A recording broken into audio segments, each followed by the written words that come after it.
to have steadied the ship somewhat, but Lancashire have an uphill battle to post a good score in the first innings. Latest score at Trent Bridge, Lancashire 50 for 4. We'll keep you updated throughout the day on BBC Radio Manchester. England have named an unchanged team for the first test against New Zealand, starting at Lord's tomorrow. It means Lancashire bowler James Anderson retains his place, but there's no place for Matthew Hoggard. Harbhajan Singh has been banned for 5 one-day internationals by the Board of Control for Cricket in India, following his altercation with Srisanth. The 27-year-old off-spinner has already been banned from competing in the rest of the Indian Premier League campaign. And Sale Sharks have signed winger David Doherty from Wasps on a 2-year deal. The 21-year-old can also play at fullback. BBC Radio Manchester, satellite weather with Diane Oxbury. Well, we're heading for another very, very nice day. There is plenty of sunshine out there. That east to northeasterly breeze is still a little bit brisk, so the temperatures are lower than we've had, even cooler than yesterday.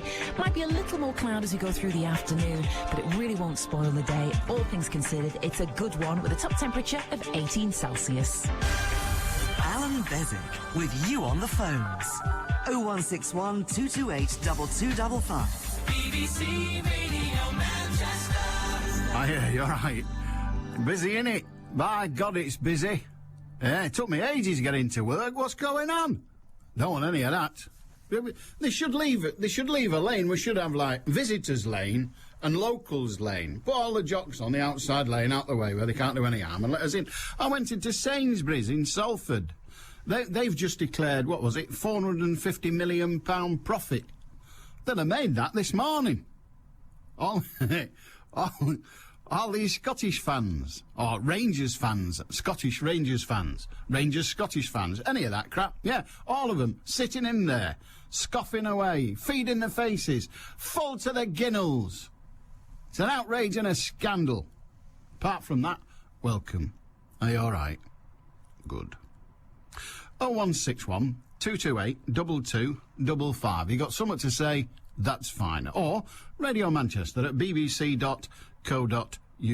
Or, if you're that way inclined, you can text on 07786 206 951. The subject matter is yours, and all you've got to do is pick up your phone and have your say.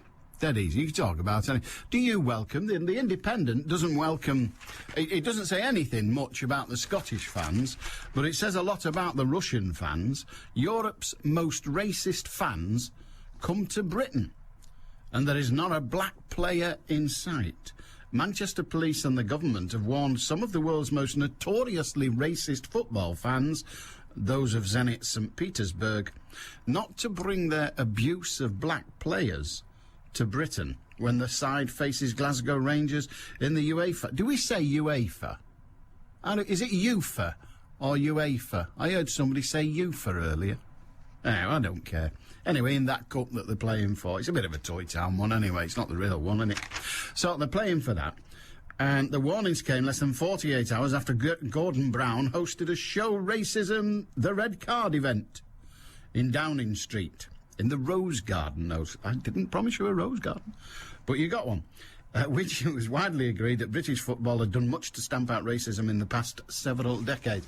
If there's any of that racist chanting, it'll be outrageous. Outrageous. But as I said earlier, 150,000 Rangers fans. Yeah. Well, they've had their moments, haven't they? Not racist, but religious. Oh, yes. Do you remember when they had that half-wit? You know the Geordie half-wit, Gascoigne? He went and played with them for a fortnight or 2 years or whatever it was. He wasn't long. And he did that flute thing, didn't he? Like the Apprentice Boys March. He did that. And all hell let loose. Because that's like the Protestant sign. And all the Catholics, not that any of them were at Rangers, but all the Catholics went balmy. Because it really is the city. The city really is divided. I mean, we have a bit of it here with City and United, but not a big lot. But in Glasgow, hey, it's only a stone's throw in emotions from Belfast. With Becky Want, it's Friday afternoon, every afternoon. It's far too much pampering for men. Really? Female go to Stoke in hairdresser salon Yeah. for 3-4 Yeah. hours. For men, And? 20 minutes is not too much. Your point is, it's all right for women. I'm not sure about men. More Manchester, more Becky. It's all drilling, and there's blokes out there with those yellow hats on, like they wear those I think they call them hard hats today. They do. It's like something like having YMCA then for you, isn't it? Probably quite enjoying it. You can do all the actions. Becky Want. I actually rather do like it, I have to say. This afternoon from 2. At BBC Radio Manchester. Can I give you the good news first? The good news. Not everybody gets it. Not everybody. But some quite comfortably off people do. You know, I don't want to whittle on his parade. I don't. But I might as well while I'm here. But Alistair Darling yesterday announced what's going to be done to compensate those who have lost out as a result of the abolition of the 10p income tax band. And it's going to cost £2.7 billion, which is, it's a bob or two, to say the least. Anyway, that's what it's going to cost, and that's fair enough, because they said they would, and they have. Or have they? It would seem that whilst this may well be the simplest way of doing it, it's not the most effective, because it still turns out that some of the people who lost out will get nothing, or, more accurately, will get less than they lost. In other words, the current Labour government will still... Now, Frank Field's happy because he's got his name in the paper and got him to have a look at the policy, so he's feeling like he's done a cracking job. And in many ways, I guess he has. But we are still left with the vision of a Labour government that has, by its policies, first of all decided that it's perfectly acceptable. No, I'm sorry, they can't get off this hook. They cannot get off this hook. They decided that it was perfectly either that or they didn't notice, in which case the thick as pig muck and shouldn't be there. They decided, Gordon Brown decided, it is perfectly acceptable to take money off poor people and give it to rich people. That was his decision. That's what he decided. Now, for that, he should burn in hell and take that Pratt Darling with him. But then, because it started to cost them votes, because one or two of the middle-class people, like Frampfield and a few others, got a bit uppity about it and said, hey, this could cost me my job. I mean, I know you're robbing the poor to pay the rich, but this could cost me my job. We're starting to talk about important stuff here. I could get voted out here. I could have to get a day's bloody work done. I could have to go out and get a job. I could have to actually go out and get a job. We can't have a policy like that, so they kicked up the mush. Yeah, oh, they all went balmy. So then, after a bit of bleating, and there was quite a lot of bleating and quite a lot of indecision, and one or two bits of obfuscation, which is a dead long word that frankly means lying, they got up to all sorts of shenanigans and said, no, it's not like that at all, it's not like that at all. They finally said, well, all right, we will correct it. And they have. And how have they corrected it? I'll tell you how they've corrected it. They have improved the lot of everybody who pays tax but doesn't pay the 40%. Now, to be paying 40% tax, you're making a few bob, let me tell you. They've improved the situation for all of those. They've made them a few quid better off.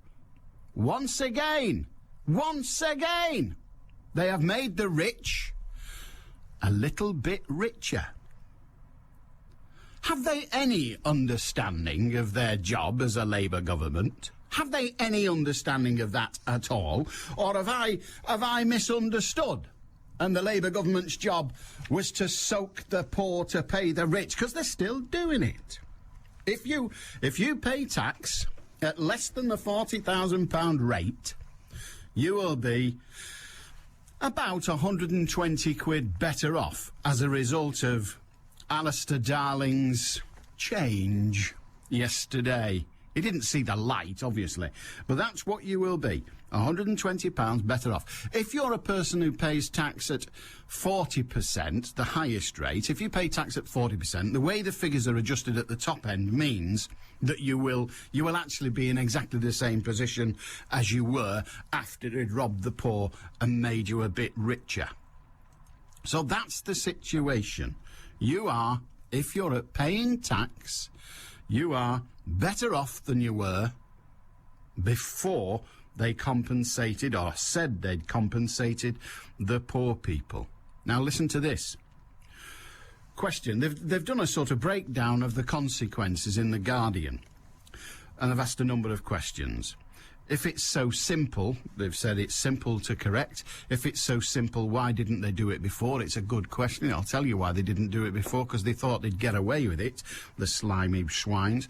They thought they'd get away with it, so that's what they did. They thought it was acceptable. Gordon Brown thinks it is acceptable to rob the poor to give to the rich. He's like Hood Robin. Yeah, a backwards Robin Hood. Hood Robin. That's what he thought. And if he didn't think that, and he made a mistake, then he's a cretin. So those are the options. But one of the questions they address in The Guardian, will all the losers be fully compensated? Answer? No. No. Those on the lowest incomes lost £230 from the abolition of the 10p rate, and will gain £120 from the higher allowances. So according to the Guardian's interpretation and understanding of these figures, and they're not thick, those who lost £230 will now get £120 back. In other words, they will still have lost £110. Now, frankly, if I lost 110 quid, I'd be cross. By God, I'd be cross. But it wouldn't change my life. 110 quid is half a week's wage for some people. And they're losing out that much.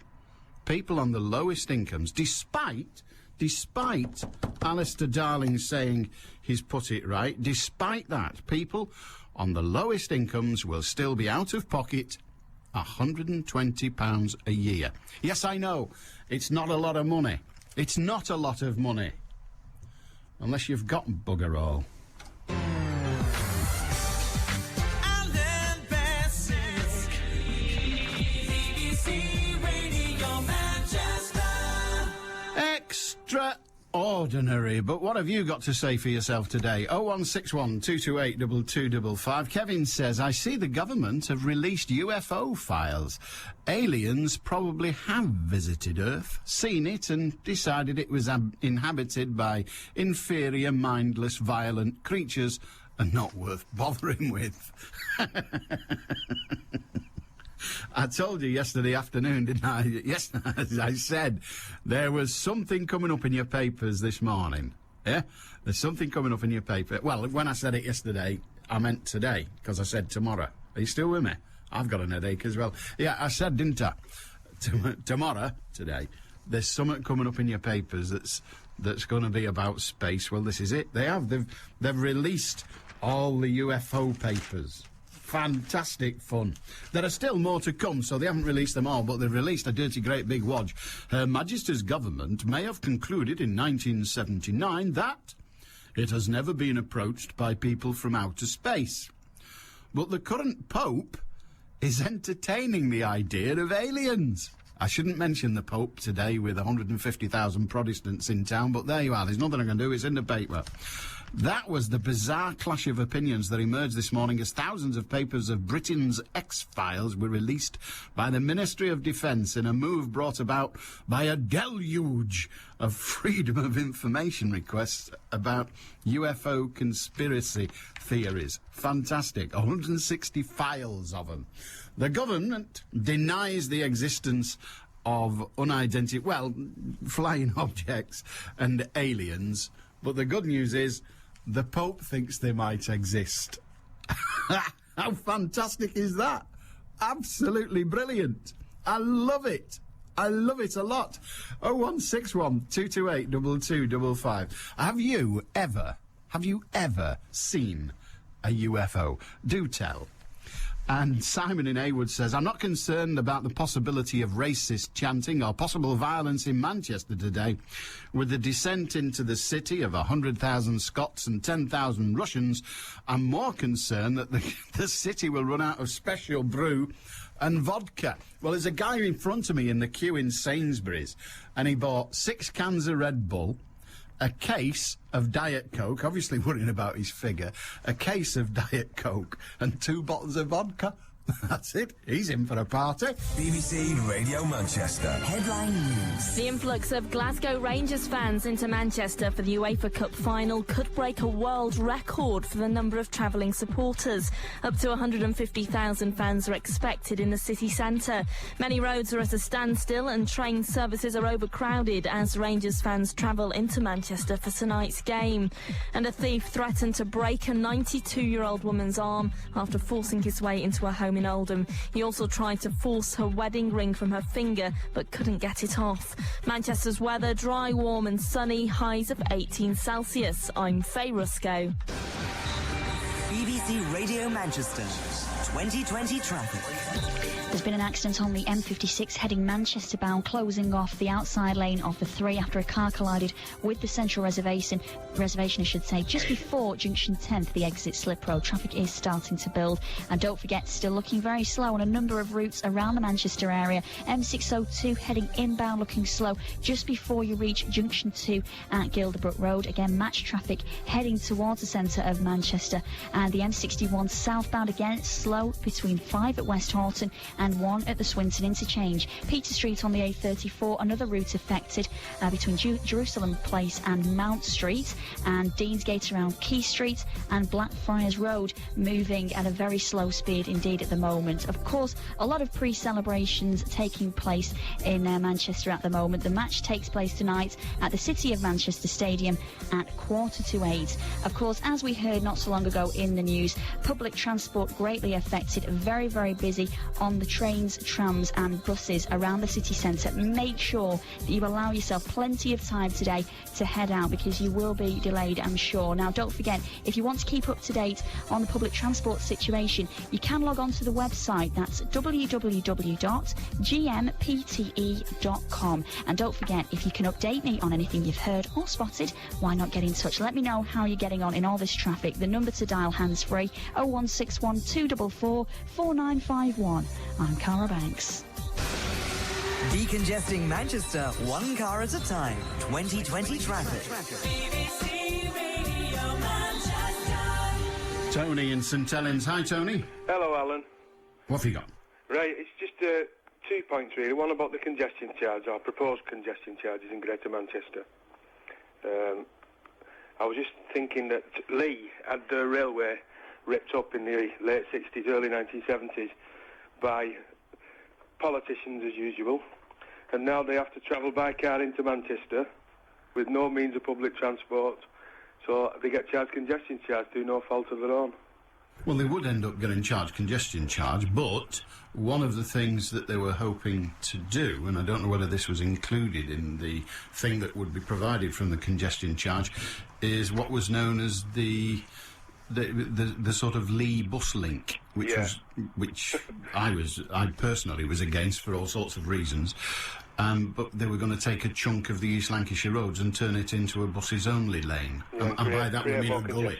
Well, it would create more congestion for the cars, but of course that maybe would get people out of the cars onto public transport. And you say there's no public transport. There's a bus. It takes a bit of a while to get here, but there's a bus. There is, yeah. But you see, what puzzles me about what GMPT are proposing, they're closing the railway line up Shaw and up towards Rochdale and replacing it with a tram, a perfectly good service that just needs upgrading to bring it up to date. They're closing that down and closing it to make a Metrolink line. Now, it's already serviced by a railway. They're proposing to go to Manchester Airport, which already has 6 trains an hour going there. But yet, why don't they run a tram into Lee? What's not got? any railway. Well, the cost of running it into Lee would be considerably more than putting it into Rochdale. One of the ways that the Metrolink keeps its price down, and it's still a huge price, but one of the ways is by converting the hard rail into the heavy rail into light rail, trams into trains.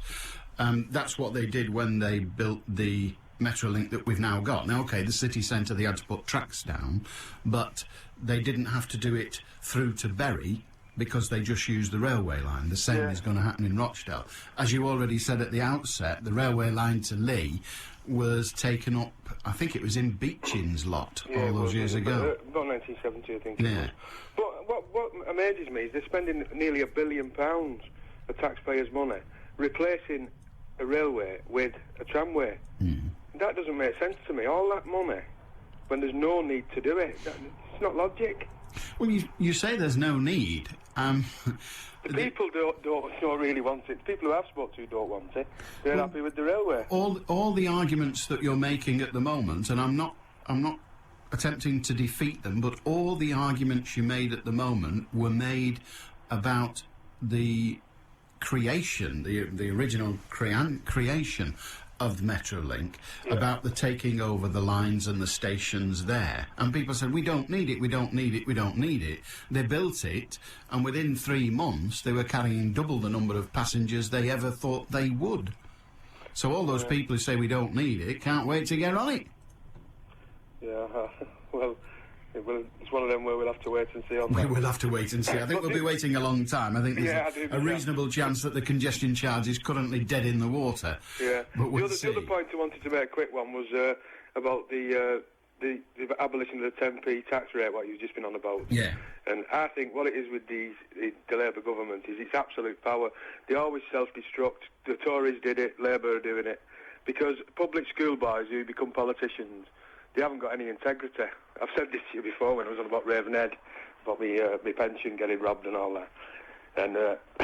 And predominantly, politicians are not really streetwise people, and they're so arrogant that they think that the lowest paid in society will vote Labour no matter what happens, and I think they've been bitten on the bum on this occasion. They've certainly been bitten on the bum, and quite hard too. Good to talk to you, Tony. All right. Cheers, Thanks, mate. Alan. 0161 228 2255. If you've something to say, that's fine by me.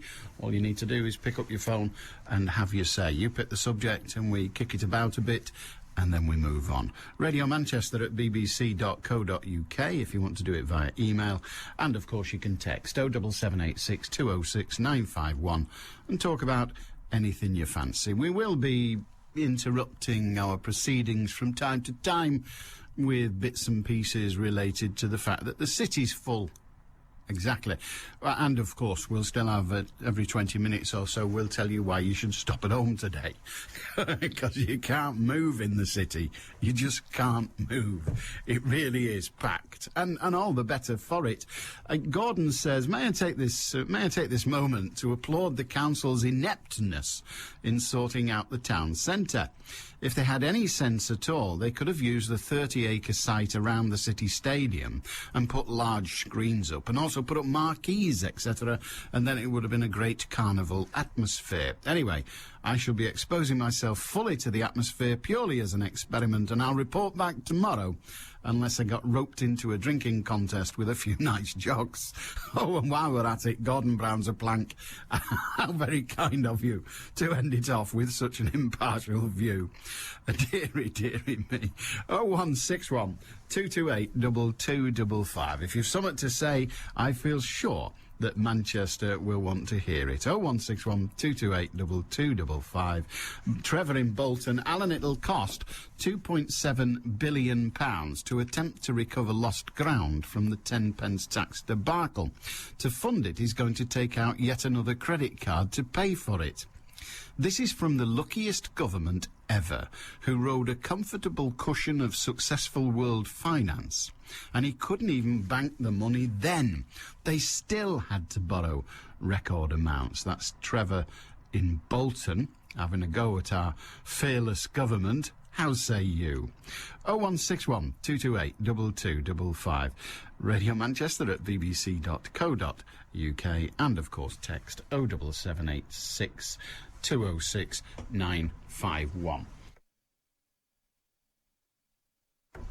Right, well, what we can do now, I did say that we would, from time to time, move amongst you and deal with a bit of the old welcome to our city stuff. Because we're very welcoming. Oh, we are.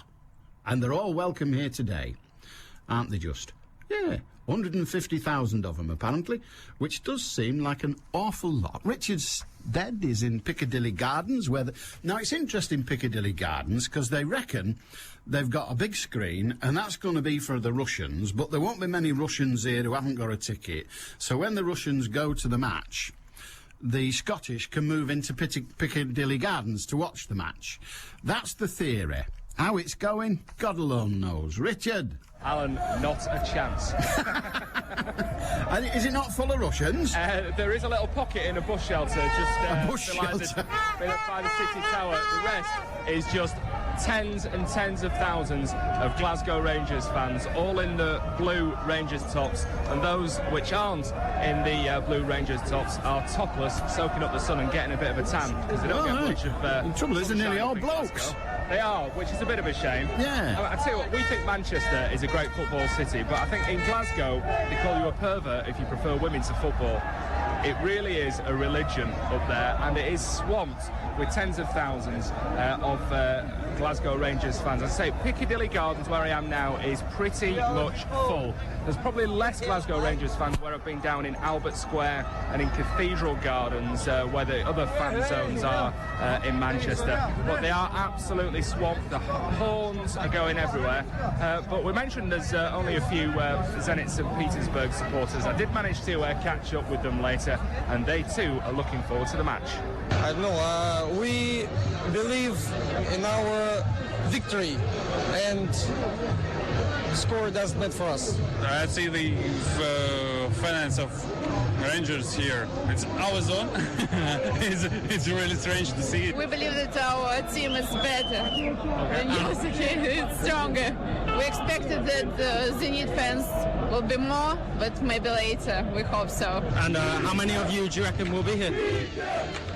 I'm alone. I'm personally about, I think, 10,000. No. Because there's supposed to be 100,000 Rangers. Yeah, I think more than 100. But we will in Stadium Hall, but they are not. Oh, well, there you are. That's what they were saying. Rangers fans going absolutely balmy, surrounding, not in a violent way, surrounding quite a lot of non-raisins. Non-raisins? Very good. Non-Rangers fans. Rushkis, the Russians are coming. The Russians are here. And they're welcome. John in Cheadle. Hiya, John. Hi, Alan.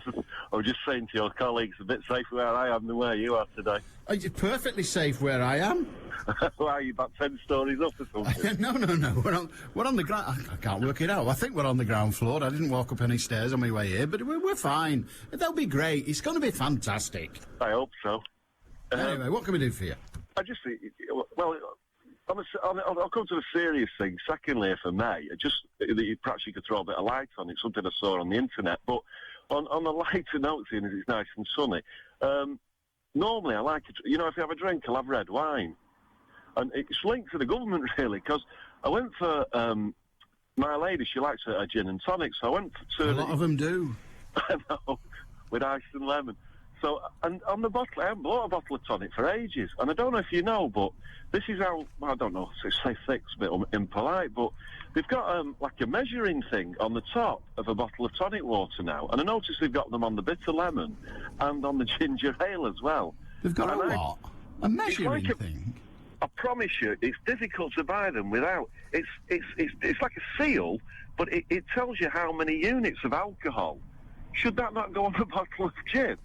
It would seem a sensible place to put it, because there'll be those that don't actually use the other stuff. But I've never seen that on a bottle of tonic. Promise you. It's really? Difficult. Yeah, it's like, I don't know, it's like something you put medicine in, like cough medicine. Oh, I know what you mean, yeah, by a measure. Yeah. Oh, very bizarre. Well, you're right, in that I would have thought the best place to put it would be, because I sometimes drink tonic, I never drink gin, but I sometimes drink tonic, it's bizarre. makes you think whether they really care. I mean, is that because the people, I won't mention the name obviously, but is that because the makers of the tonic water really care that they don't want you to drink too much alcohol, or do they just do it because they want you to drink more tonic? Well, what can you do? Does it, in the end, does it matter? Every little helps, as the lady said when she weed in the ocean. Every little helps, so it really doesn't matter, does it? No. No. But you're right, it should be on the gin. Go on, anyway. You said you were going to say something interesting. Yeah. Well, maybe that was, but I mean important. Cheers, Alan. Go on. I was on the, I don't know who you're with or who your provider is on the internet, but mine's Virgin, and on the thing it says, they've got these little add-ons, call them blogs, or it's just comments of the day, and what's happened here and what's happened there. And it's banging on about, I don't know what the right word is, foreigners coming into the country, if you like. And the people are emailing it in and saying that there are Polish people and others coming into the country, and they're claiming benefits. And apparently, and there's more than one email saying that they can actually, because they're in Europe, they can claim benefits for children or dependents, if you like, that are still at home. As it not in England, not in the UK, back in Poland. Is that correct? Or is it just people putting their spin on it? I'm led to believe it's correct. I'm not altogether certain that they can get benefits the day they arrive, as it were.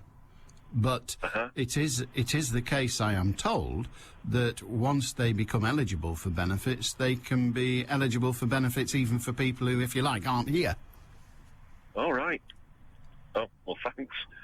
You learn something new every day, don't you? I guess it's in the same way as if for some reason your children were living abroad within the EU, you too would still get whatever benefits you were entitled to, if indeed there were any. I understand. Right. But one of the things we do know is that the influx of Polish people and others has had a massively good effect on our economy. And without them, we'd have been in a terrible state. I'm going to have to end it because you've got a horrible beeping going on. It's gone now and it'll stay off, I promise. Oh, will it? All right. But one of the things we know is that the influx of cheap foreign workers has been superb for our economy. Oh, absolutely. And we would have suffered massively. My brother always says that, you know, people saying there are no jobs, so Polish people don't seem to struggle. Well, no, they don't. Except, of course, what's happening at the moment is the Polish economy has now improved somewhat, and an awful lot of people have gone back home. Rather like when the British went to Germany in Thatcher's day, because there was no work here, they went to Germany, Auf Wiedersehen, Pet and all that to do the work. As soon as the economy picked up here, they come home, and the same is happened with the Polish, inevitably so. I think same with the Irish thing, wasn't it? You got a lot of Irish people came over, and then as soon as they got the Celtic Tiger kicked in, they all went back, yeah. Well, some of them did. I don't think they all did. I think we've still got the odd one or two, but never mind. Good on you, John. Have a good day, mate. 0161 228 2255. Ted in Moston says they should get back north of the border, get back in their sheds, inventing telephones and wire rope. George Bush wants to go to the moon. Why doesn't one of those jocks shut up about independence and build him a spaceship? Hey, that would be interesting. If any of the Rangers fans are listening, and dear God, have you nothing better to do? But if any of the Rangers fans are listening, seeing as how you're here, your government is going to give you the opportunity, apparently, your government is going to give you the opportunity to vote on independence from Britain, independence from everyone, and having an independent state of Scotland. I'd be interested to know whether you think that's a good idea, a bad idea, or do you think that your government ought to be filling its time more productively? You tell me. 0161 228 2255. Your Prime Minister, or your leader, or whatever he's called, is coming to play today, apparently. Yeah, as is the new Russian president coming to play. So the City of Manchester Stadium will have the absolute joy of both leaders, or leaders of both the nations whose teams are providing contestants for the final today. So that's lovely, isn't it? They'll be able to shake hands. That'll be lovely. I don't think Gordon Brown's coming. I don't. Well, he's not a Glaswegian for a start. And I'm not that sure that he's keen on sport. I know he lost an eye at rugby, but, well, maybe that's why he's not keen on sport. But frankly, I don't know. I don't think he's coming. I don't think he's bothered. Anyway, there's a lot on his plate. We're not even sure whether the Prime Minister will be coming up to Crewe and Nantwich to campaign in the by-election that's taking place the next week or so. Never mind. 0161 228 2255. Brian in Stalybridge with you, the other side of the sport. BBC Radio Manchester. Headline news. The influx of Glasgow Rangers fans into Manchester for the UEFA Cup final could break a world record for the number of travelling supporters. Up to 150,000 fans are expected in the city centre. The Governor of the Bank of England, Mervyn King, has warned that inflation will rise above 3% as the bank faces its most difficult challenge yet to keep the economy on an even keel. And a thief threatened to break a 92-year-old woman's arm after forcing his way into a home in Oldham. He also tried to force her wedding ring from her finger but couldn't get it off. Manchester's weather dry, warm and sunny, highs of 18 Celsius. I'm Faye Rusco. BBC Radio Manchester 2020 traffic. Well, the main routes heading into Manchester looking very busy at the moment. The East Lancs Road, for instance, on the A580 around Lately Common, much heavier than it normally would be for this time of day. Heading towards Manchester around Warrington Road. Of course, a lot of people heading into the city centre for pre-match celebrations. And Deansgate on the A56, another route that's looking very slow indeed. Blackfriars Road at the junction with St Mary's Gate, not moving very far at all there at the moment. Peter Street again congested between Jerusalem Place and Mount Street. Now, just an update, of course, there are a number of closures in and around the city centre of Manchester near the fan zones. Amongst them, Mount Street, Albert Square, Princes Street, Cross Street through to Portland Street and John Dalton Street, all closed at the moment. Those fan zones are situated on Albert Square, Piccadilly Gardens and Cathedral Gardens. Now, the match kicks off at the Manchester City Stadium later on this evening, 7:45 kick-off. So if you're travelling to the city, make sure you allow plenty of extra time for your journey, whether you're heading on the roads or using public transport. The best advice is to check the travel line for more information on public transport on 0871 200 22 33. Again, that's 0871 200 22 33. And if you spot a problem on the roads, call in, update us if you can, hands-free, 0161 244 4951. I'm Cara Banks. BBC Radio Manchester Sports with Dennis Lloyd. Good afternoon. It's not been the best of mornings for Lancashire. They suffered an early batting collapse against top-of-the-table Nottinghamshire in their county championship game. With the latest from Trent Bridge, here's Chris Malaband. Lancashire 80 for 4 in their first innings, something of a revival this, and led by captain Stuart Law. He's 44 not out. Stephen Croft with him has 13. These two have put on 64 after Lancashire were reduced to rubble at 16 for 4 in the 8th over. Paul Horton dismissed by Charlie Schreck for 4, and then Darren Pattinson ripping out the next 3 Lancashire batsmen. Malloy for 1, Francois du Plessis second ball on his championship debut for no score, and Mark Chilton for 5. At that stage it was very much Notts in the ascendancy, but since then there have been relatively few alarms for Lancashire, save for Law almost running out Croft a few moments ago. Pattinson with 3 for 16, the main aggressor, but the second string Notts bowlers have struggled to make further progress. The big team news earlier was that Mohammed Yusuf was unavailable for Lancashire today after a technicality with the Home Office ruled him out, but the Lancashire club are confident he can be back in the side quickly with this matter promptly resolved. We'll wait for further news on that, but for now, Lancashire 80 for 4. More from Chris Malaband throughout the day here on BBC Radio Manchester. England, meanwhile, have named an unchanged team for the first test against New Zealand, which starts at Lord's tomorrow. It means Lancashire bowler James Anderson retains his place, but there's no place for Matthew Hoggard. Harbhajan Singh has been banned for 5 one-day internationals by the Board of Control for Cricket in India, following his altercation with Srisanth. The 27-year-old off-spinner has already been banned from competing in the rest of the Indian Premier League campaign. Rochdale have sold all their tickets for the second leg of their playoff semi-final at home to Darlington on Saturday. We've, of course, got full match commentary of that game from 11 o'clock with Jimmy Wagg. Bolton manager Gary Megson insists chairman Phil Gardside did not deserve the abuse he received from a section of the club's supporters this season. Megson says keeping the club in the Premier League further justifies Gardside's decision to give him the job. Despite receiving criticism over Megson's appointment at the time, Gardside said people in football would understand the move, and Megson says his friend, the Stoke boss Tony Pulis, has an explanation for that. He calls it glossy and non-glossy managers, and apparently me and him's non-glossy. But you get the job done. There's bound to be ups and downs in our career because of the jobs that we get. people in football do know a little bit more than everybody concerned, and there's nothing wrong with that, because it's not their job to know, and people just react to results and what they see. The former England manager Steve McLaren has praised Rangers boss Walter Smith for guiding his side to the UEFA Cup final. Rangers can become the first Scottish side to lift the trophy when they take on Zenit St Petersburg at the City of Manchester Stadium this evening.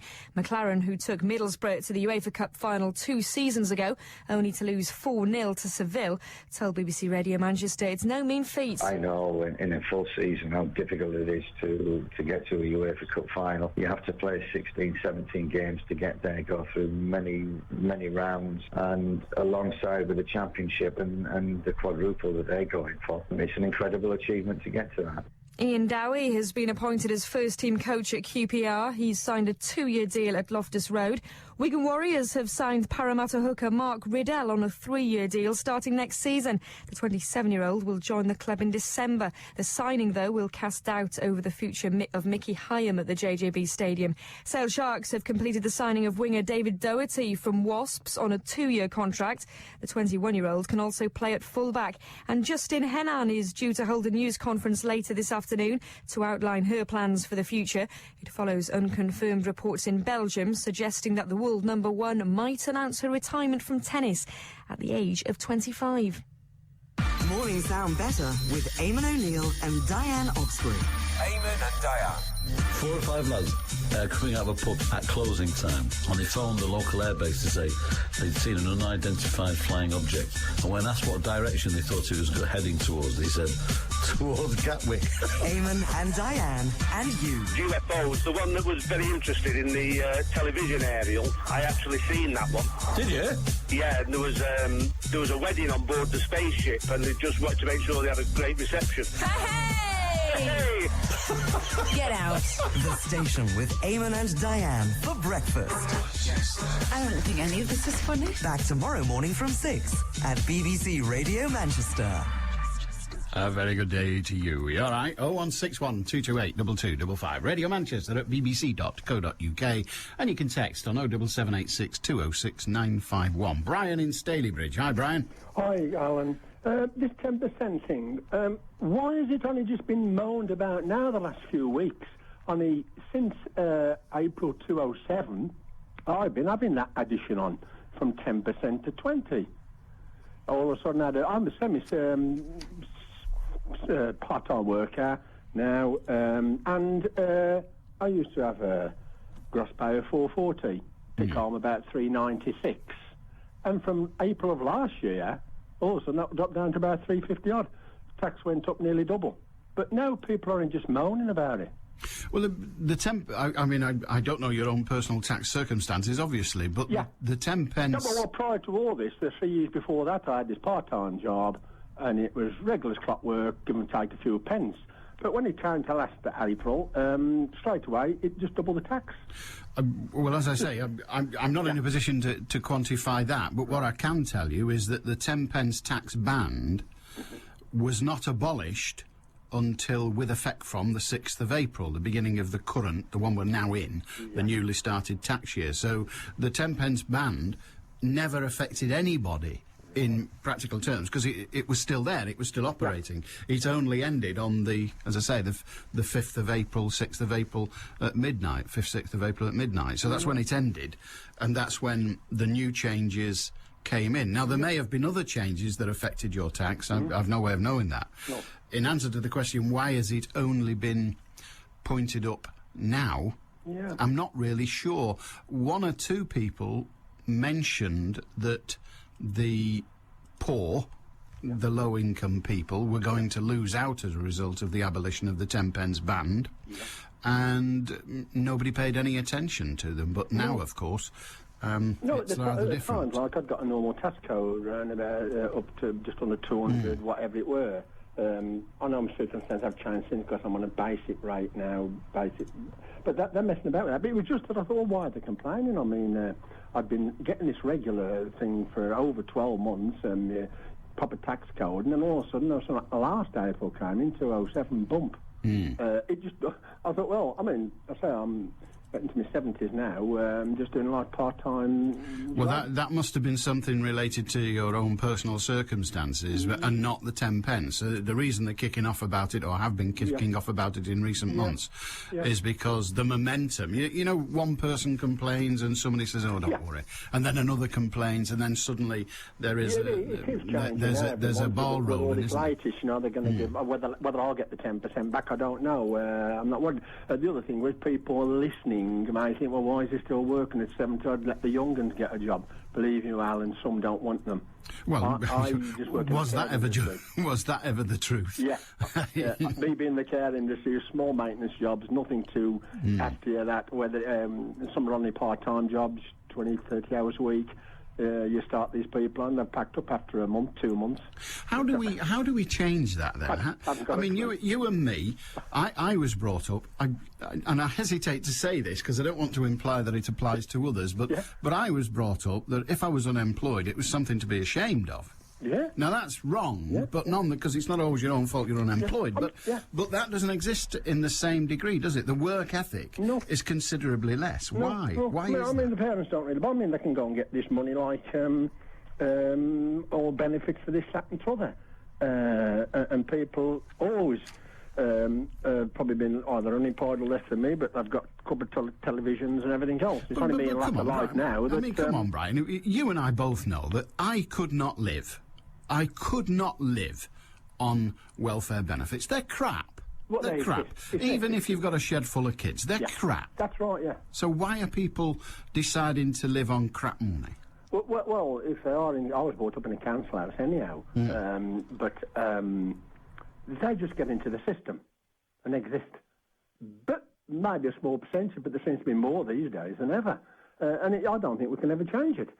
Well, it's changed this way. Surely anything that's changed this way can change back. Well, let's not give up now, Brian.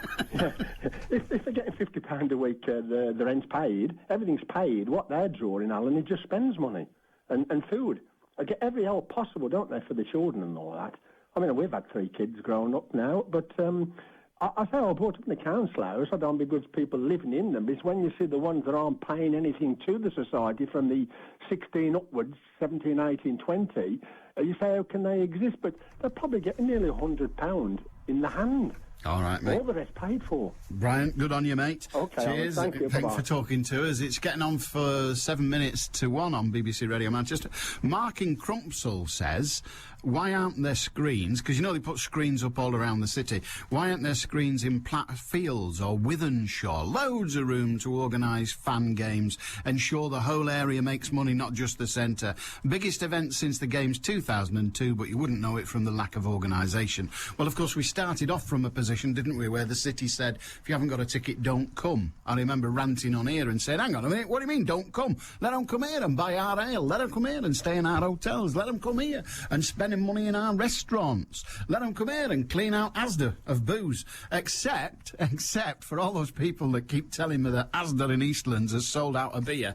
They haven't. They haven't. Asda press office say that Asda in Eastlands has not sold out of alcohol. In fact, on the advice of Greater Manchester Police, staff have been instructed not to sell alcohol to anyone wearing a football shirt or anyone suspected of going to the game. I don't know how going to a game of football is a suspicious activity, but you know what I mean. Normal people doing their shopping can still buy it. So my advice to the Glaswegian is, if you're going to buy your booze from Asda, don't wear your pullover and put on a Lancashire accent. Go in there and say, up, lad, as they're getting some booze. No, we'll have lessons. If any jocks want to come on, I'll give them lessons so you can get served with booze in Asda. Hey, up, lad, as they're getting some booze, have you half a bit? In fact, if you went for mild, they'd know. And wear a muffler. And if you've got a whippet, all the better. So go in there with your whippet and a muffler and a flat cap and say, can I have half dozen cans of mild, lad? And you'll be right. Sorted. No problem at all. Just a little bit of stereotyping. George in Tilsley. Hiya. Good afternoon. You were mentioning UFOs. We were. Now, I've been in the proposition of being able to eat quite a few of them. Unidentified fried objects in Scotland. like, I used to be a truck driver, and I went in this fish shop one night, and they'd been warming up macaroni cheese pies in the deep fat fryer. No. Along with steak pies. No. And I thought, I'll play it safe, I'll have a pizza. In it went. Over to the freezer, takes it out, takes the wrapper out, bang, straight in deep fat fryer. Well, when our chippy near us, Owlett's Chippy on Martin Avenue in Warrington, when he first started doing pies, because when I was a kid, it was fish, chips, peas, that was it. There was no else. But then they started doing pies, and he used to warm them up in the fat. Oh. Vile. Absolutely vile. But, you know, these macaroni cheese pies, no top on them, they take them out, and they have to turn them upside down to drain all the oil out of them. You don't feel well, do you? Oh. Dear God. You're on about the previous call about people not wanting to work. Yeah. In my younger days, I was made redundant twice, Friday tea time, and before 10 o'clock Saturday morning, I had another job to go to by Monday morning. But I understand that, and I got the sack once for hitting a boss, and I still had a job within 2 days. That was a good day's work then. No, because the job I got was paying about a third of what I'd been earning. But when you're 18 or whatever I was, they don't care. But it was that way. But if you'd have been like that in, say, the late 70s, certainly the mid-80s, if you lost your job, when we had 3 million unemployed, if you lost your job, it stayed lost. Yeah, well, the thing was, I were in the same position. I took jobs on that were lower paid than the ones I'd lost, but it was still a job and it was still a wage.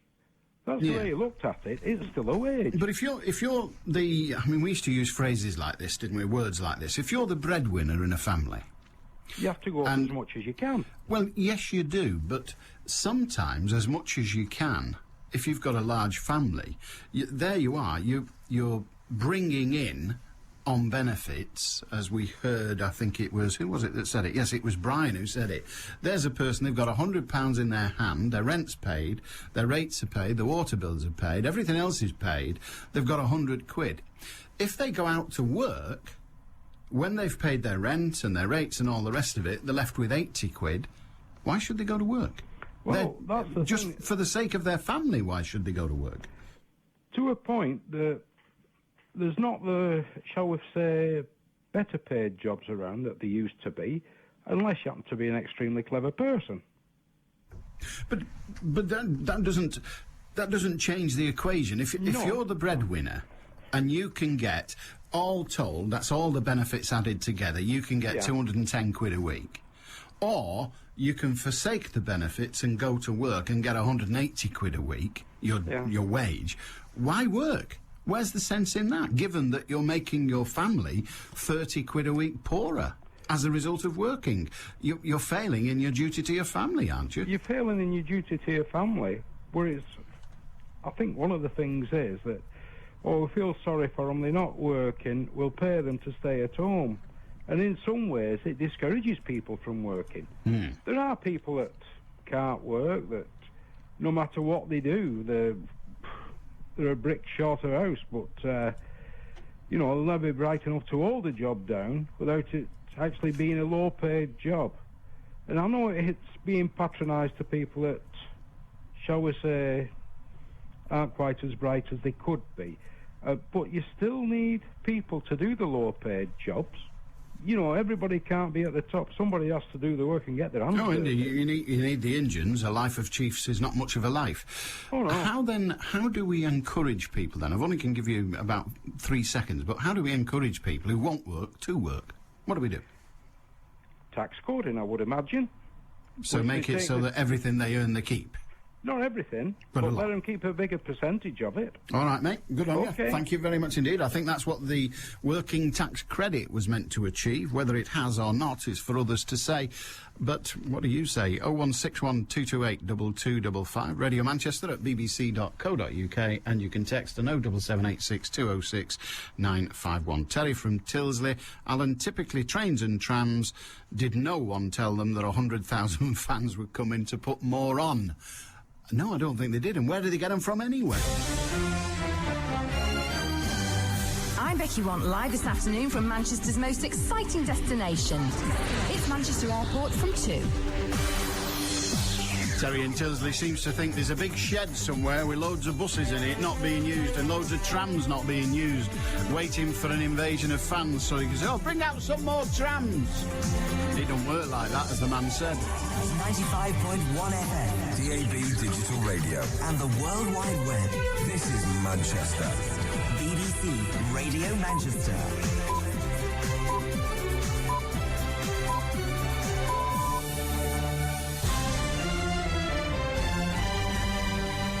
At 1 o'clock, a possible record-breaking day for Rangers fans in Manchester and a warning for us to tighten our belts from the boss at the Bank of England. Lancashire begin to fight back after a batting collapse at Trent Bridge. Well, this afternoon is dry and sunny, but it's not as warm as it has been lately. Top temperatures 18 Celsius.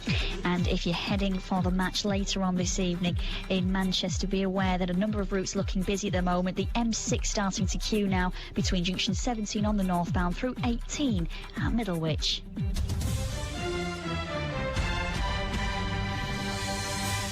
Good afternoon, I'm Faye Rusco.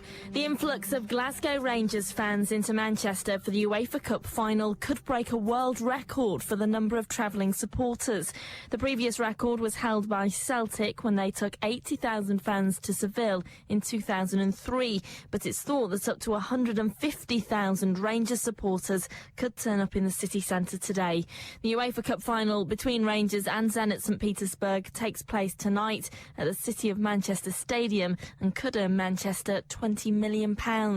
This man in Piccadilly Gardens travelled 12,000 miles from Melbourne and believes the support of fans could mean Rangers claim victory. Look, it'll be very difficult because the Russians are favourites, but they haven't come up against anybody like us yet. The heart that's in Scottish teams is unbelievable, as you can hear by now. There's no team in the world could take a support. This is going to be a world record for a travelling support. They're estimating somewhere between 100 and 150,000 down here. The Rangers' heart and the fans will drive them on, and I'm hoping it's just about 1-0. 1-0 will do me. I don't care if the wind blows it in, as long as we win. If you want to see pictures of the celebrations in Manchester, you can log on to bbc.co.uk/Manchester.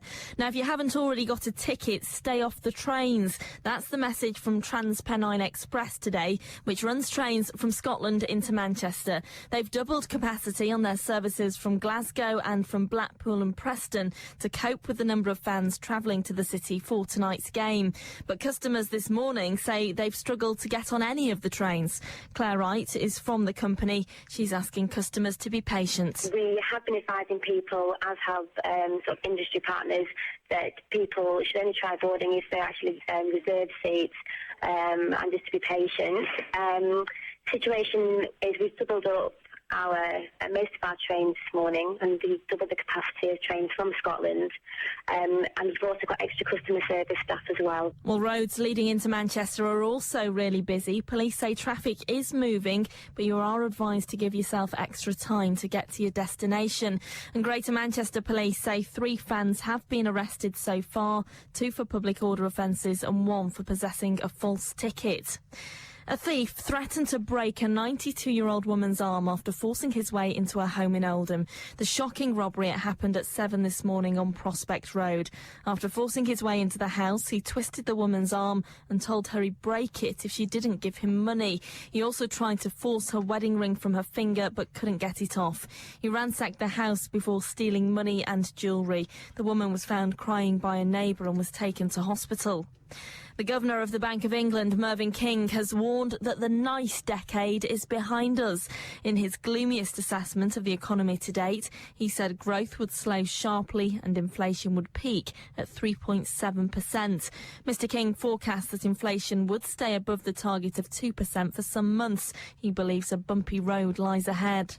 The Yorkshire Ripper wants a date for his release from Broadmoor High Security Hospital because he says his human rights have been breached. Peter Sutcliffe was convicted in 1981 of killing 13 women, but his lawyer will claim that a tariff for his sentence was never formalised and so he should be released. But the Home Secretary, Jackie Smith, says she disagrees. I find it hard to imagine circumstances in which he should be, but that is something that, needs to be considered on the basis of the facts. Top of my list of priorities, I have to say, is not Peter Sutcliffe's rights, it's the rights of those people who were his victims and how we keep this country safe. BBC Radio Manchester, Sports with Joanne Smith. Stuart Law and Stephen Croft are starting to fight back for Lancashire after an early batting collapse against top of the table Nottinghamshire. With the latest from Trent Bridge, here's Chris Malaband. Indeed so, yes, it's lunch here. 94 for 4 Lancashire after at one stage being reduced to 16 for 4 in the 8th over. An excellent partnership of 78 between Law, who's 52 not out, and Croft, who's made a patient 17. It's been a welcome return to form for Lancashire's captain, who reached his 50 with 12 fours, and boy did his team need it after Horton, Lloyd, Duplessis and Chilton were all back in the hutch early on, Pattinson taking 3 wickets as Lancashire's top order were reduced to rubble. So Lancashire fighting back towards a position of parity now. It's 94 for 4 at lunch. Meanwhile, Lancashire's James Anderson has retained his place in the England side to face New Zealand in the first test starting at Lord's tomorrow. Peter Morse has named an unchanged team, meaning there's no place for Matthew Hoggard. Rochdale have sold all their tickets for the second leg of their playoff semi-final at home to Darlington on Saturday. Season ticket holders have until 5 o'clock this evening to buy their ticket. Otherwise, it will be released with a batch of tickets for public sale on Thursday morning. And Wasps Director of Rugby Ian McGeechan has been confirmed as head coach for next year's British Lions tour of South Africa. BBC Radio Manchester, satellite weather with Heather Stotts. Well, it's going to be another dry afternoon with some really nice spells of sunshine. Temperatures only a little bit above average at 18 Celsius. Lunchtimes belong to Beswick. Allan Beswick. BBC Radio Manchester. Hello again, 0161 228 2255. Listen, I can't imagine why you would want to, but in the interests of providing service, yeah, quite. I still can't imagine why you would want to, but if for some reason you want to see pictures of Glaswegians getting ratted in our fair city, then feel free. We've got we're looking for a couple of Ruskies to take a photograph of as well. Apparently there's 1 or 2 of them out there. Anyway, if you want to have a look, if you go onto the Manchester website, the BBC Manchester website, that's bbc.co.uk/, and that'll be a word that'll get used a lot today. There'll be 100,000 slashes all over Manchester. What's it going to smell like tomorrow morning? Dear God. Anyway, we could have done it on a rainy day, and at least it'd all wash away. bbc.co.uk/Manchester, and then go to the image gallery, and apparently there are pictures thereupon of Glaswegians. I don't think we've actually got any pictures of them weeing, which is a blessed release if ever there was. But there are reportedly, there are pictures of Glaswegians enjoying our city, and our city, to be frank, enjoying them, because I think that's cracking. Jim in Bury says via text, £230 compensated by upping my allowance by 120. Paying 20% on it means I'm still out of pocket to a so-called Labour government. Then I'm told I'll get an inflation pay rise as 2.45%, whilst the MPs give themselves 23%, and prices are going up at about 20% regardless of where they get the farcical 3% from. And the inflation figure is, of course, frequently called into question. Shirley calls it into question, saying this: what's the point of the inflation figures?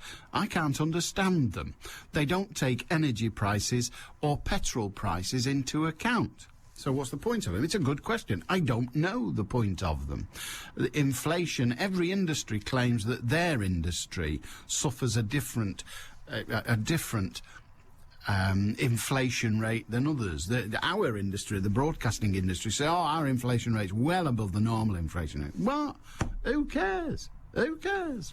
And David says, have you seen the picture of the nude portrait of an overweight job centre. Overweight? My God, she's chunky. Oh, there's plenty of her, yeah. Have you seen the nude portrait of overweight job centre... I think it's a portrait of a nude overweight job centre manager selling... It's just sold for 17 million quid. Lucian Freud's nude portrait of a voluptuous job centre manager has become the most expensive work by a living artist to be sold at auction. The 85-year-old's 1995 painting of a benefit supervisor sleeping, that's its title, sold for $17.25 million at Christie's post-war and contemporary art sale in New York last night. Alan is bad enough being unemployed, but when you see the job centre manager lounging on a chair, well, it's enough to make you reach for the razor. I don't think hair's our only problem, now you mention it. But yes, I have seen the picture, and it's a fast... He likes big ladies.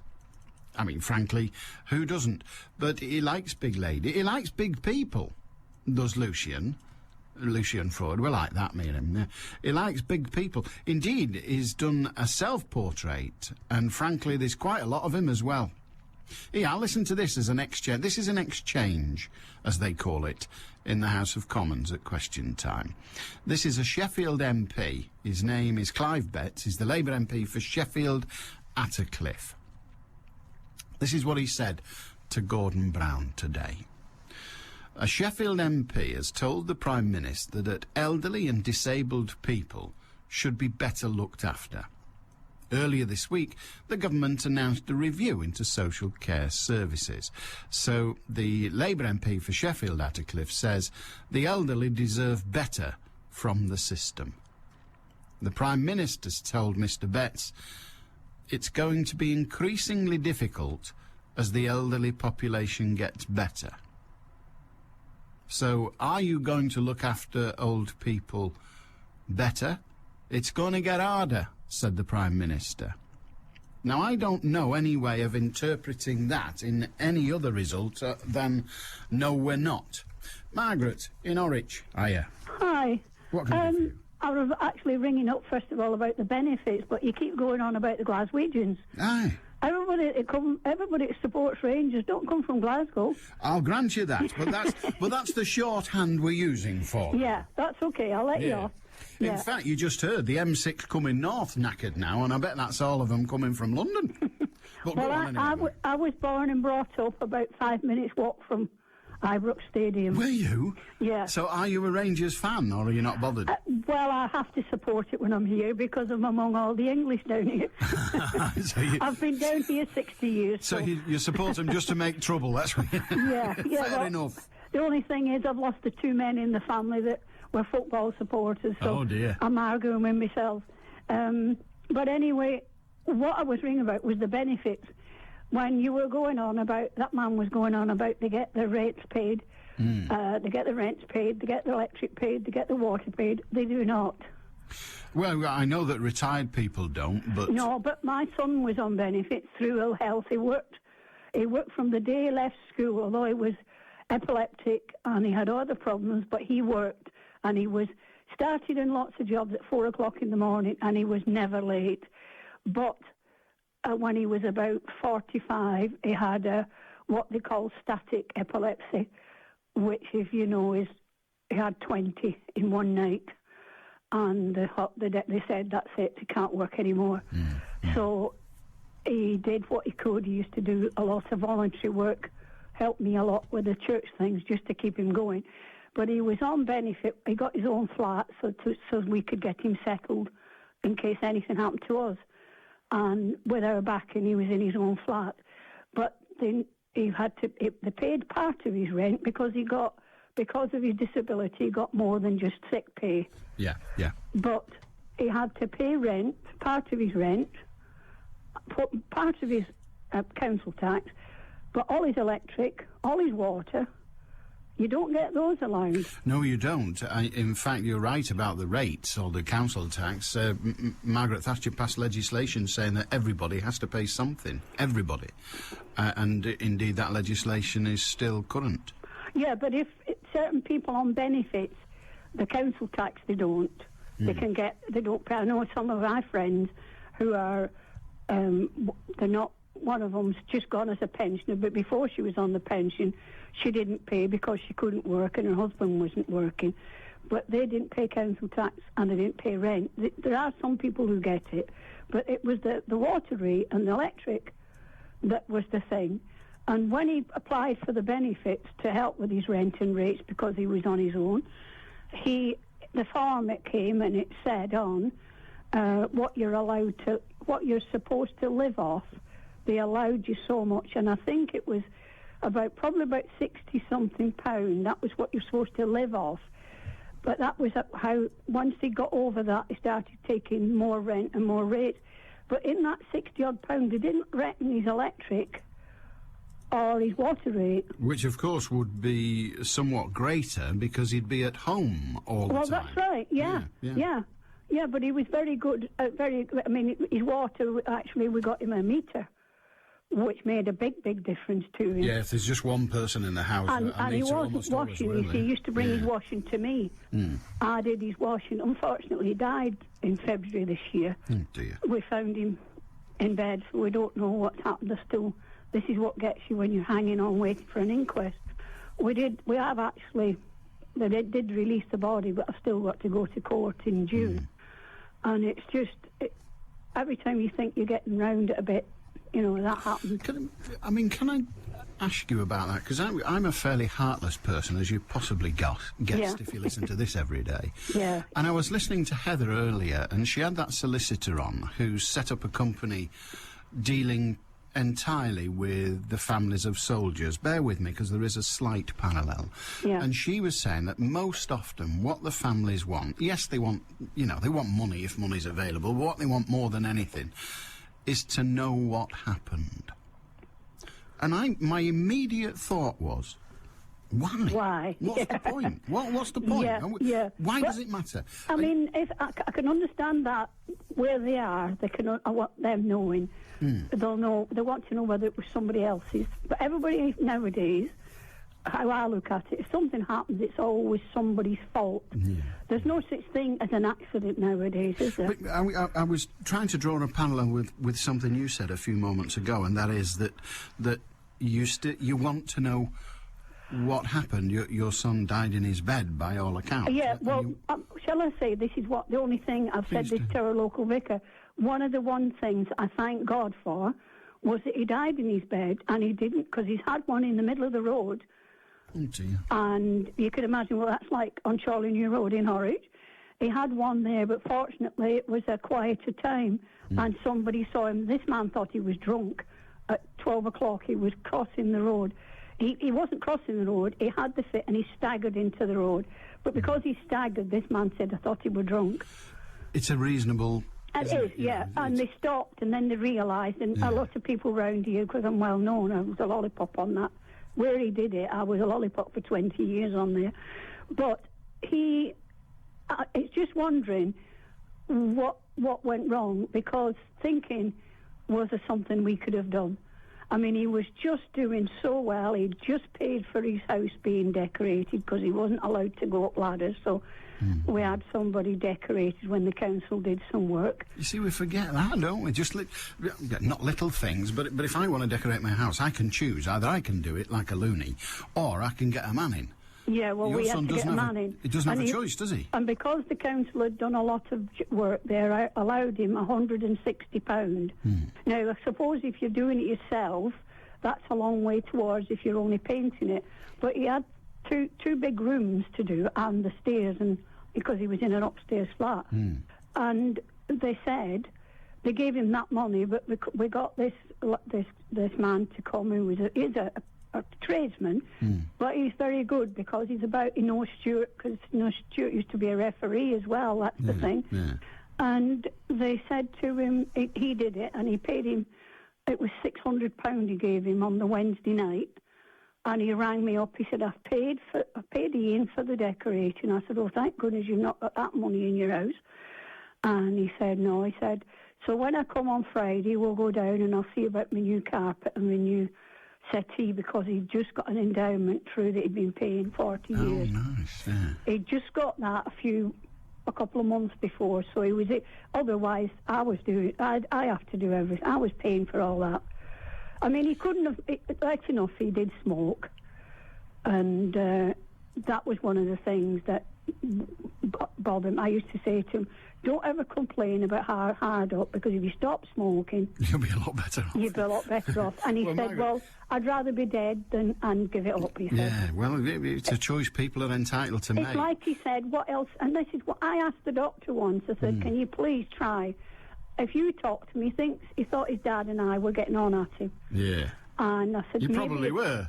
Yeah, I said, "But maybe if you tell him." And the doctor just said, "Well, what else has he got?"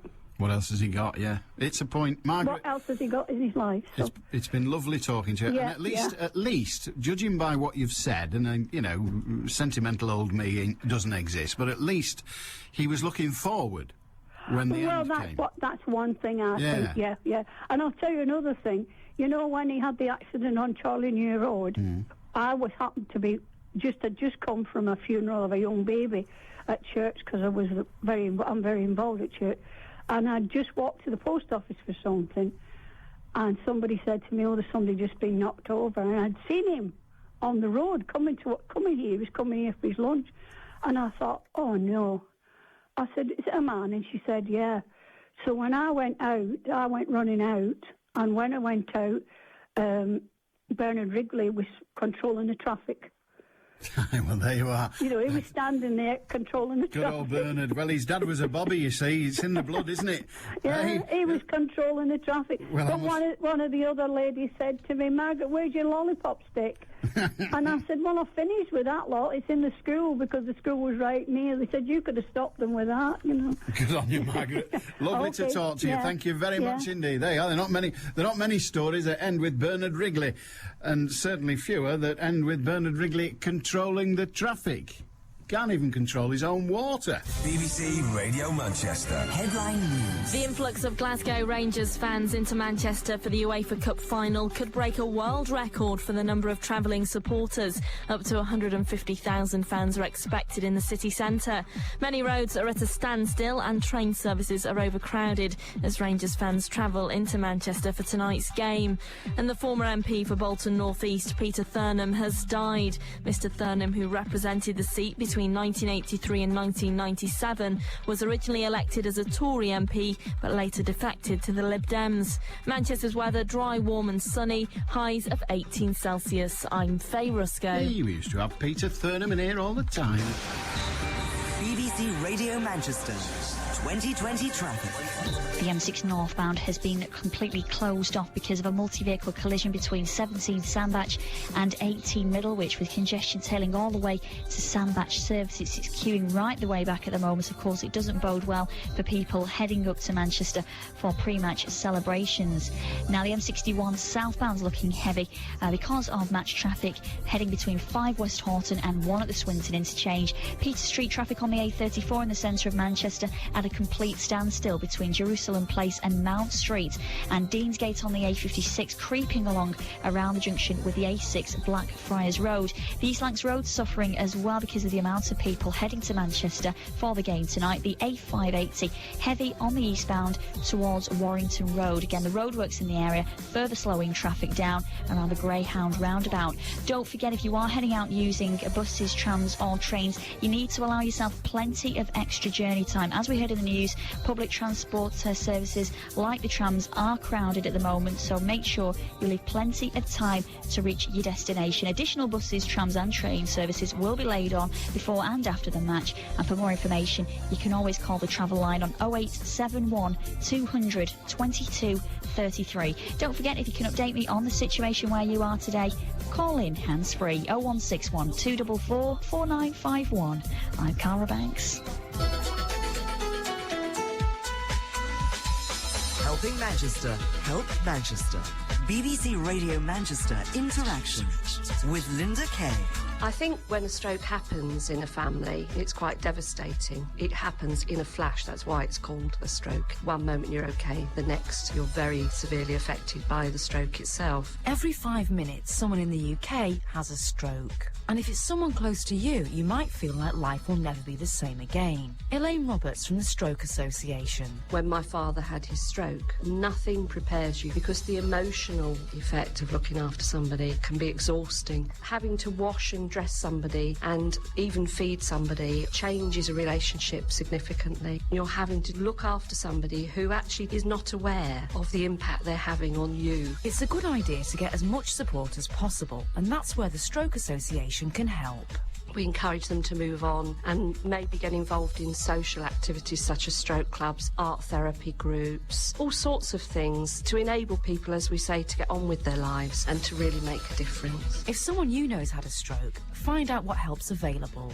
Call Interaction for our free carer's guide. 0161 244 4321. BBC Radio Manchester Interaction. 0161 244 4321. BBC Radio Manchester.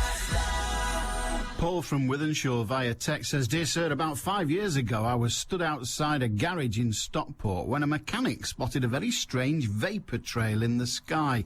It was a perfect zigzag shape, the corners of which were that sharp, no aircraft of which I know could have turned like that. From behind a very small cloud, two barrel-shaped things appeared and stopped and then shot off quicker than anything I have ever seen.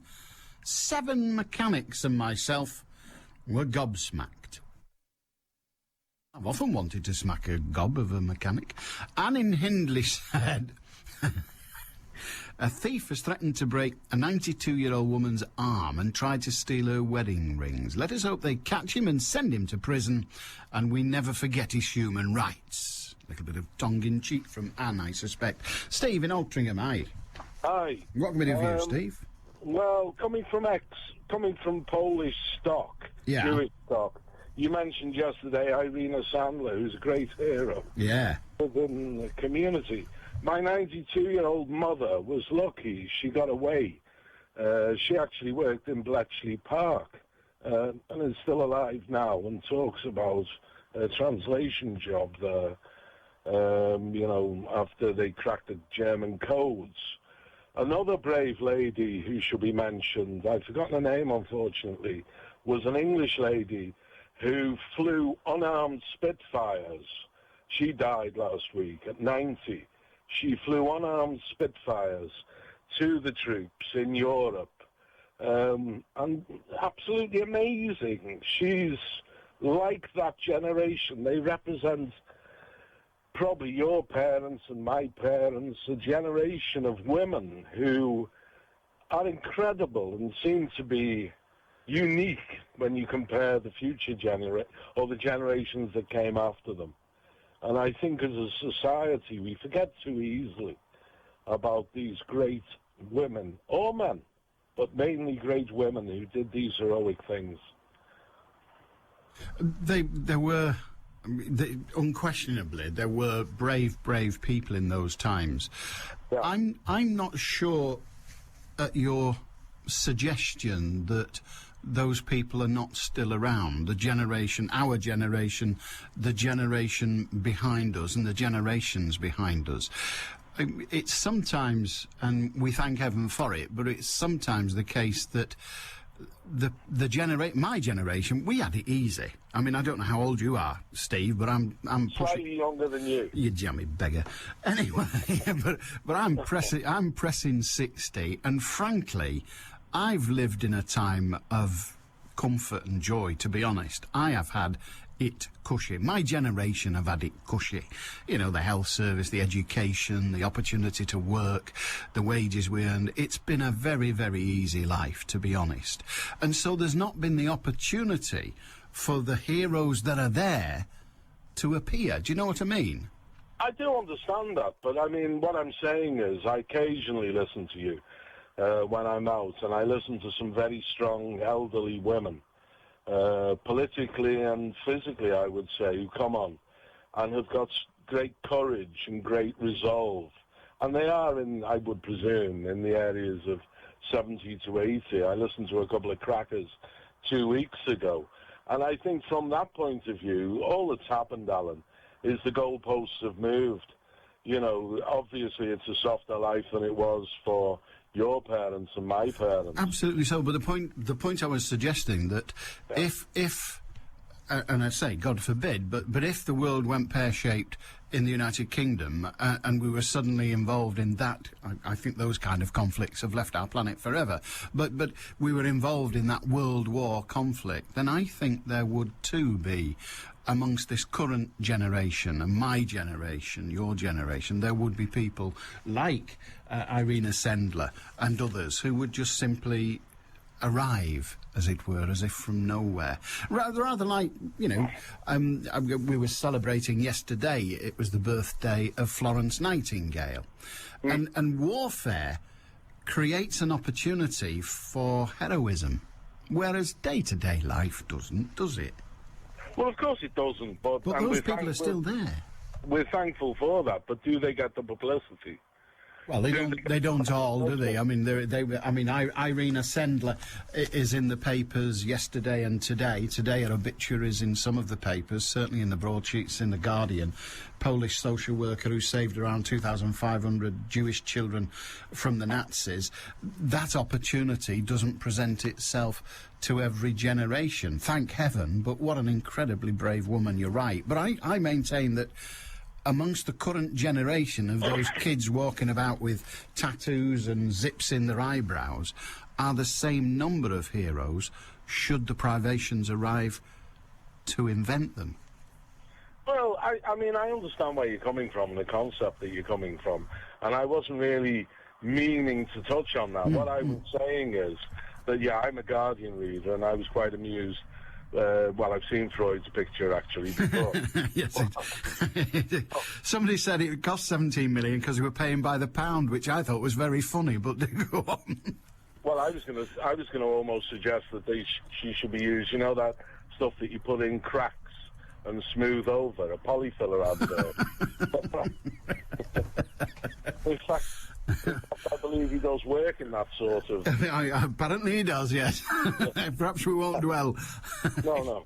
But I understand what you're saying, but all I'm saying from that point of view is, obviously The Guardian is one of the lesser-read newspapers in this country, and obviously, from that point of view, people like you and I who read it, I know whether you read... I read it because I enjoy it. You may have to read it, but... It's part of the job. I read the Telegraph as well, so yes. So, do you stand up and salute when you read it? No, but I do roll the trouser leg up. Really? Well, the antidote is then read the Mail. Yeah, that'll balance it out. You can roll both trouser legs up. That's such imagery. A liberal, because Winston Churchill said a liberal is like a man with both feet planted firmly in midair, so you can try that one and read The Independent, so both trouser legs rolled up in midair. You should have been a cartoonist, an oral cartoonist. I should have been. Yeah, with those images you've just given us, they're oral cartoons, aren't they? Yeah, well, no, in actual fact, they're an antidote to the image I'm having over the Freudian stuff I'm about to make with that piece of work of art. Yeah, an incredible work. He loves fat people, doesn't he, Lucian Freud? Fat people are his thing. I think with Freud, it's because basically it is a medium that isn't acceptable nowadays. The female form tends to be acceptable and publicised if it is superb. So obviously he gets notice, or the male form, he gets notice from his works of art if he treads into an area, and I'm not meaning to make a pun, but if he treads into an area that doesn't get the usual exposure. I mean, you can open the Sun and see a perfect body, but I prefer to be more prosaic about the papers I read, you know. Fair enough. Good to talk to you, Steve. Have a good day. I know it is. You always say that. Well, but it's natural, Alan. Well, we only like nature.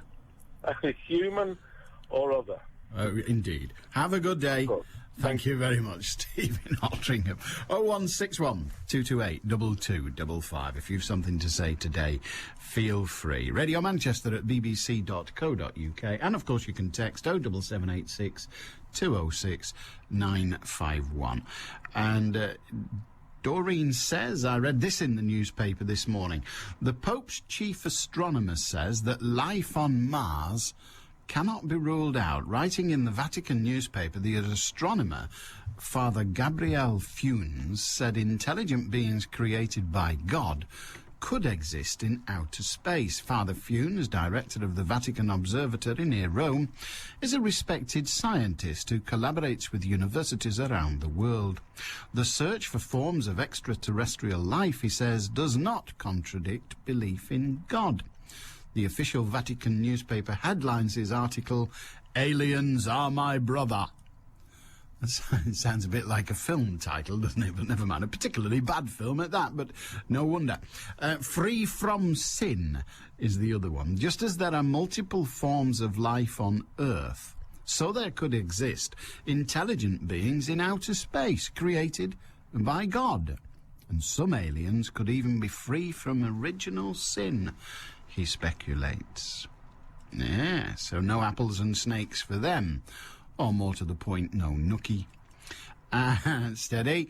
Christopher in Middleton says, if you do have any football fans listening, it might be worthwhile informing them that Manchester City magistrates have 2 special courts open just for them. It's already been used for 1 fan, assault and theft committed on Monday, in court Tuesday, and jailed for 4 months the same day. They're not messing about dealing with wrongdoers. Should any fans still be looking for a ticket, there may be one on sale around Strangeways Way. Very good, presumably the lad that's doing the 4 months. And it was Ivor who sent me the gag about Lucian Freud's portrait, or the portrait painted by he. Listen to this. People are always telling me that they just sit on the dole and they take a fortune. Well, Simon in Haywood, who communicates with us frequently, sent me this via email. Getting a job, Alan, getting a job is not as easy as some of you callers claim. I've been looking for work for the past 6 months. I've got 3 A-levels, 8 O-levels, and years of experience in a variety of positions. In spite of this, in the past 6 months, I've had only 2 interviews, neither of whom applied for references. Yesterday, I tried to apply for a job as a cashier in a supermarket, only to be told that the vacancy was suspended as the company had received over 300 applications. After 6 months of being ignored by employers who no longer have the courtesy to reply and let you know that you've been unsuccessful. The biggest problem I face is the feeling of hopelessness. You're right in one respect, however. Benefit rates are appalling. I receive £60.50 a week. By the time I've set aside money for food, water, gas and electricity, all of which have risen in cost horrendously in the last 6 months, I'm left with £10 a week to pay travel expenses, to pay for my television licence and telephone, and cover the cost of actually applying for work. Being unemployed is not fun. Yes, my rent and council tax are paid, but I'd give that up to work. The irony is that with so many jobs now paying only the minimum wage, I'm not altogether sure that I wouldn't still be receiving at least partial benefits with a full-time job. Have a great day, Alan. And that's one of my criticisms of the minimum wage. Well, my only criticism of the minimum wage is that it's just not enough. It is not enough. And I find it ludicrous that we will have people go out to work for an employer.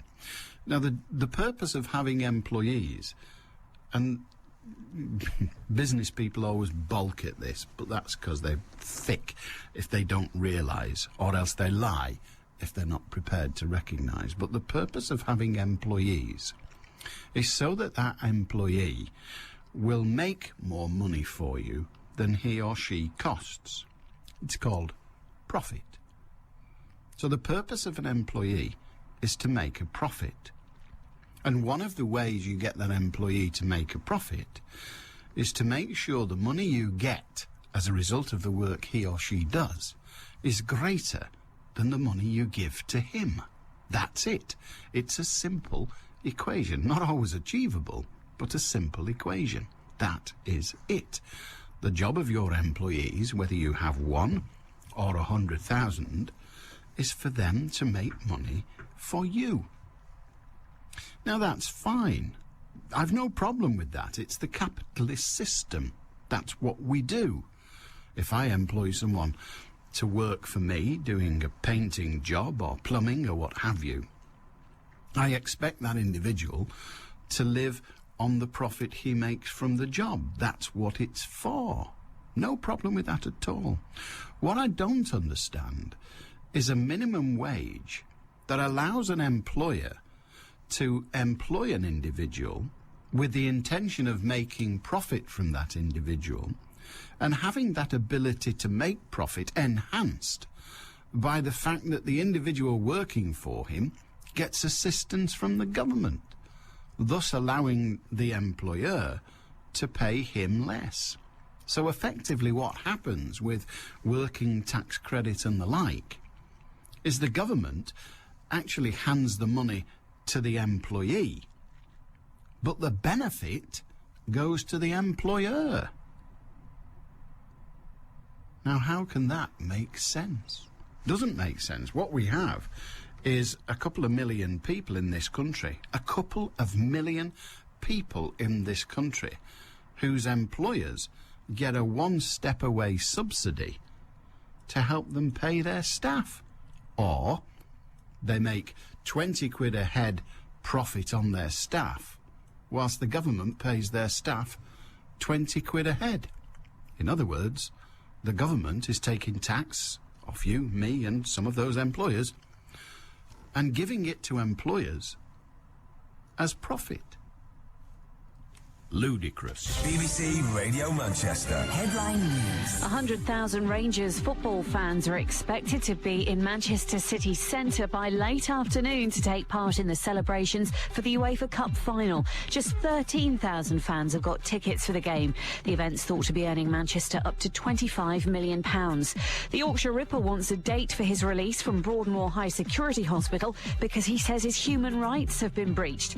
And a patient from Wigan has become the first person in the northwest to be operated on by a robot. The machine's being used at Christie Hospital. Manchester's weather, dry, warm and sunny. Highs of 18 Celsius. I'm Anna Dawson.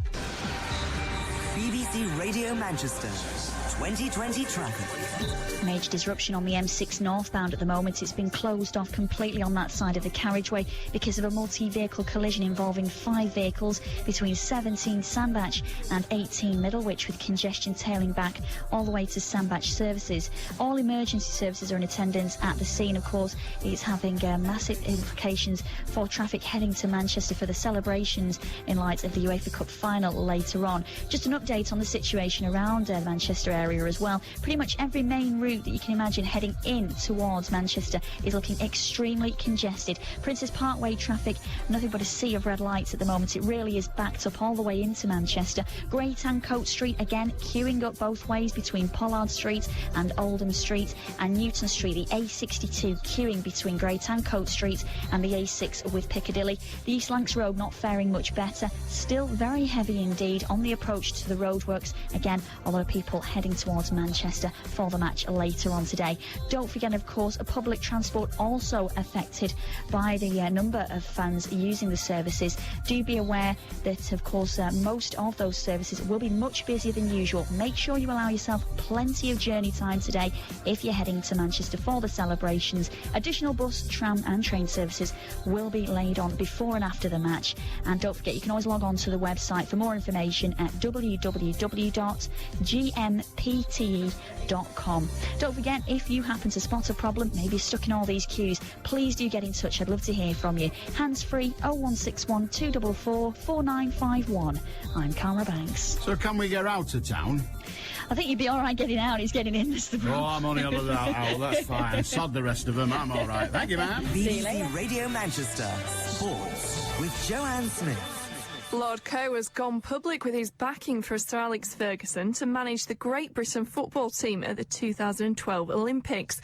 Coe, who's the chair of the London Organising Committee for the London Games, confirmed holding informal discussions with the Manchester United boss, but didn't say whether Scott was interested in the post. Rochdale have sold all their tickets for the second leg of their playoff semi-final at home to Darlington on Saturday. Season ticket holders have until 5 o'clock this evening to buy their ticket, otherwise it will go on general sale. Despite saving Bolton from relegation, the Wanderers boss Gary Megson says the job he did as Stockport manager ranks as his best achievement. Megson was at County for 2 years, between 1997 and 1999. People ask me about, your biggest accomplishments and things like that, and it might not be glossy to use Tony's phrase, but if you look where Stockport County now are, I was manager of them and we finished 8th from top of the championship and just outside the playoffs and had a really good season. So, you can only do what your football club can enable you to do. We can't all be manager of one of the top 4, so you just do your best. Aston Villa have opened discussions with Gareth Barry in the hope of persuading the England midfielder to stay at the club despite a bid from Liverpool. Everton defender Nuno Valente has signed a contract extension to keep him at Goodison Park for a further 12 months. The former England manager Steve McLaren has acknowledged Rangers' achievement in the UEFA Cup this season. Rangers can become the only Scottish side to lift the trophy when they take on Zenit St Petersburg at the City of Manchester Stadium. McLaren took Middlesbrough to the UEFA Cup final 2 seasons ago, only to lose 4-0 to Seville. When we did it with Middlesbrough, it's difficult to balance the whole season. I think what's difficult now for Walter and Rangers, like we did 2 years ago, was that we had to play 4 games in 8 days before a UEFA Cup final, and that killed us, really. That's the only danger I see, but a fantastic achievement to get there, as it was for us when we achieved it. Former Oldham manager Ian Dowie has been appointed as first-team coach at QPR. He signed a 2-year deal at Loftus Road. Lancashire have fought back just before lunch in their county championship match against top-of-the-table Nottinghamshire. Stuart Law and Stephen Croft helping them recover after an early batting collapse. Chris Malibans at Trent Bridge, Yes, Lancashire are 99 for 4 now, with Law on 53 and Croft on 21. It's been an excellent partnership between these two. They came together at 16 for 4 after Horton, Lloyd, Duplessis and Mark Chilton had all been dismissed early, with pace bowler Darren Pattinson doing most of the damage, taking 3 wickets. Lancashire before the match had lost Mohammed Yusuf from their starting 11. He's got a visa problem which may have to see him return to Pakistan, and he is therefore unavailable for this match. Lancashire, of course, with a string of injuries, and were in need of Stuart Law rising to the surface today, and I'm pleased to say that the captain has certainly played his best innings of the season. Law currently on 53, Lancashire 99 for 4. Thanks to Chris at Trent Bridge. Well, Lancashire's James Anderson has returned his place in England's side to face New Zealand in the first test starting at Lord's tomorrow. Peter Moores has named an unchanged team, meaning there's no place for Matthew Hoggard. Harbhajan Singh has been banned for 5 one-day internationals by the Board of Control for Cricket in India. That follows his altercation with Srinsath. The 27-year-old spinner has also been banned from competing in the rest of the Indian Premier League campaign. Ian McGeechan has been named as the head coach of the British and Irish Lions for their tour of South Africa next summer. For the 4th time he's taken charge of the Lions tour. The last was in 1997 when the Lions won in South Africa. And Justine Henin is set to hold a news conference in the next hour to outline her plans for the future.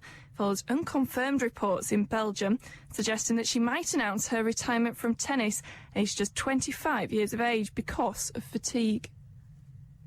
With Becky Want, it's Friday afternoon, every afternoon. It's far too much pampering for men. Really? Female go to stock in hairdressers salon for 3-4 hours. For men, 20 minutes is not too much. Your point is, it's all right for women. I'm not sure about men. More Manchester, more Becky. It's all drilling, and there's blokes out there with those yellow hats on, like they wear those I think they call them hard hats today. They do. So it's like something out of YMCA then for you, isn't it? Probably quite enjoying it. You can do all the actions. Becky Want. I actually rather do like it, I have to say. This afternoon from 2 at BBC Radio Manchester. Well, you see, it's funny, isn't it? You know a person for a good while and you learn something new about them. Becky Want there, having a go at blokes for spending too long at the hairdressers. I thought she was all into all that. I thought she liked her chaps to be all ponced up and clean fingernails and manicures and all that other poncy stuff, you know, big Jessie tossers. Absolutely, I'm sure that's what she likes. Absolutely convinced. Anyway, we'll find out later. She's at the airport. Men in uniform there, you'll have to strap her down. It's getting on for 10 to 2 on BBC Radio Manchester. Chris in Wigan. Good afternoon, Mr. Beswick. Good afternoon, sir. I'm still a bit gobsmacked like those mechanics. I just heard that... with the ziggy-zaggy vapour trail? I just heard that Sutcliffe is claiming human rights. The only human rights I'd give him, as you probably can guess... I think I might. I'd let him choose the colour of rope that we hung him with. That's jolly decent of you. Right, but that's not why I've rung up. OK. No, it's about the Irene Sendler thing. I've always been interested in the Second World War, ever since my dad sort of told me that he won it single-handedly. I thought that was... Is your dad an American? Pardon? Is your dad an American? Oh, he was Irish, so... Same thing. Anyway, go on. He was joking and I knew it. But people like Sendler and so on, that lady and the chap who was featured in Schindler's List and so on, they are people of tremendous, or they were people of tremendous courage. I entirely agree with you when you say that if such a calamity was to befall the world nowadays, that people of similar courage would come to the fore. I mean, it's quite obvious that they would, because who are the fellas who are fighting in Iraq at the moment, or Afghanistan? The young men of this generation, mostly. Absolutely so. Absolutely. And nobody would question their bravery, so I think it follows on that every generation has got its heroes.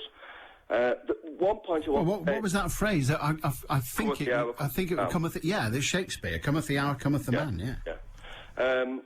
One point I wanted to make, though, about Irene Sendler is, and this was impressed upon me when I went to Israel in 1985 and I visited the Yad Vashem Memorial. It was impressed upon me that these brave people, of whom there are many that we've probably never heard of in the West, or very few people have heard of them, they couldn't have done what they did without the help of those around them. Absolutely so. They were part of an organisation of people. If it had been just a matter of Schindler on his own, or Irene Sendler on her own, then obviously they'd have been doomed to failure PDQ, wouldn't they? So I think it's important to remember that point. There's a quote, I don't know whether you take The Guardian, but there's a quote in The Guardian today from Sendler, the late Irene Sendler. She says, "Every child saved with my help and the help of the wonderful messengers is the justification for my existence on this earth rather than a claim for honour." And it's that bit there, which is paraphrasing what you just said, the wonderful messengers. She didn't do this alone, you're absolutely correct. And another point to remember is she didn't just save those particular individuals, she saved those individuals' children and their grandchildren and their great-grandchildren and so on.